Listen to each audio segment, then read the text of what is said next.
এই মুহূর্তে বাংলাদেশের সবচেয়ে আলোচিত, সমালোচিত, বিতর্কিত নিউজ হচ্ছে একটা, যে জুলাই অভ্যুত্থানে সেলুট দেওয়া সেই রিকশা চালক সুজনকে মনোনয়ন দিয়েছে এনসিপি। এটা কতটুকু যৌক্তিক, আপনারা কি মনে করেন? দেখেন, এটা নিয়ে অলরেডি হচ্ছে যে দেশের বিভিন্ন মানুষের বা রাজনৈতিক অঙ্গনে মিশ্র প্রতিক্রিয়া দেখা দিয়েছে। কেউ এটার পক্ষে যুক্তি দিচ্ছে এভাবে যে হচ্ছে যে না, সাধারণ মানুষও হচ্ছে যে নির্বাচনে অংশগ্রহণ করতে পারছে, বা এনসিপি সেই জায়গাটা প্রমাণ করেছে যে তাদের দলে শুধুমাত্র টাকাওয়ালাদের গ্রহণযোগ্যতা আছে, বিষয়টা তা না। এখানে সর্বসাকুল্যে সবারই হচ্ছে যে গ্রহণযোগ্যতা আছে, বা একজন রিক্সা চালকও চাইলে তাদের দল থেকে মনোনয়ন নিয়ে এমপি হতে পারে। এই বিষয়টা হচ্ছে যে দেখছে পজিটিভভাবে একদল লোক। আবার এটার নেগেটিভিটিও আছে চরম মাত্রায়। সেটা হচ্ছে এরকম যে সংসদ সদস্য হওয়ার যোগ্যতা আসলে রাখে কিনা রিক্সা চালক সুজন। সেই জায়গা থেকে একজন মানুষ আদর্শবান হতে পারে, সৎ হতে পারে, সবকিছু ঠিক আছে, সে জুলাই অভ্যুত্থানের সময় ছাত্রদের পক্ষে ছিল, সবকিছু ঠিক আছে, কিন্তু একটা এলাকা শাসন করার মতো, একটা এলাকাকে প্রতিনিধিত্ব করার মতো যোগ্যতা সুজনের আছে কিনা, এই বিষয়টা নিয়েও প্রশ্ন তুলছে। যেমন হিরো আলমের বেলায়ও কিন্তু এই ধরনের প্রশ্নের সম্মুখীন হতে হয়, বা ইতিপূর্বেও হতে হয়েছিল, বর্তমানেও হতে হয়, যে আসলে তার শিক্ষাগত যোগ্যতা বা তার চলন বলন সবকিছু মিলিয়ে যে কতটুকু যোগ্যতা রাখে সে সংসদ সদস্য হওয়ার জন্য। এই বিষয়টাকে, এই প্রশ্নটা কিন্তু ম্যাক্সিমাম মানুষ করছে।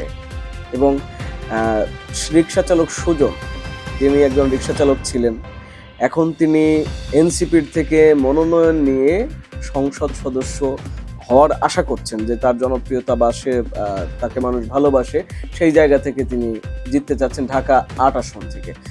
যে ঢাকা ৮ আসনে মির্জা আব্বাস বিএনপির হেভিওয়েট প্রার্থী, এবং এখানে সুজন হচ্ছে লড়বেন তার বিরোধী হয়ে বা তার বিপক্ষে। সেখানে কতটুকু টিকতে পারবেন?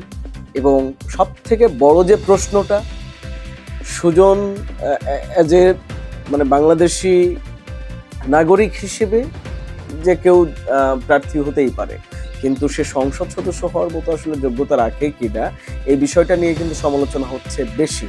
যে এনসিপির রাজনৈতিক ম্যাচিউরিটি কম, এটাও অনেকে বলছে যে না, এনসিপি সব ধরনের মানুষকে কাছে টানছে, পজিটিভ দিকও দেখছে, নেগেটিভ দিকও দেখছে। তবে বিষয়টা নিয়ে নেগেটিভ সমালোচনাটাই অনেক বেশি দেখা যাচ্ছে। এবং যদি বলি, কমেন্টসে অনেক ধরনের মানুষ কিন্তু সারা দেশ থেকে কমেন্টস করছে, যে নিউজ চ্যানেল যেখানে হচ্ছে যে আপনার নিউজগুলো করা হয়েছে, সেই সমস্ত কমেন্টসে দেখা গেছে যে মানুষজন এইভাবে বলছে যে হচ্ছে যে এটা এনসিপি ফাজলামি শুরু করেছে, যাকে তাকে মনোনয়ন দিচ্ছে, বা এটা কি খেলা পেয়েছে কিনা, বা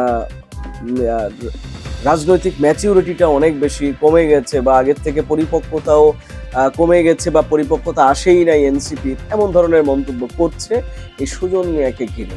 কারণ হচ্ছে ঢাকা ৮ আসনের মতো একটা গুরুত্বপূর্ণ আসনে তারা এই রিক্সা চালক সুজন মিয়াকে হচ্ছে যে মনোনয়ন দিয়েছে।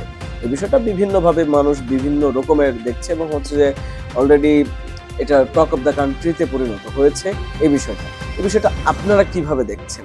আসলেই কি আসলে সুজন মিয়ার মনোনয়নটা, বা হচ্ছে যে এই যে প্রার্থী হওয়ার বিষয়টা কতটুকু যৌক্তিকতা আছে, বা কতটুকু গ্রহণযোগ্যতা পেতে পারে, আপনার কাছে কি মনে হয়? আপনিও আপনার মতামতগুলো জানাতে পারেন আমাদের কমেন্টসের মাধ্যমে। ধন্যবাদ। সবাই দূরদর্শী নিউজের সাথেই থাকুন।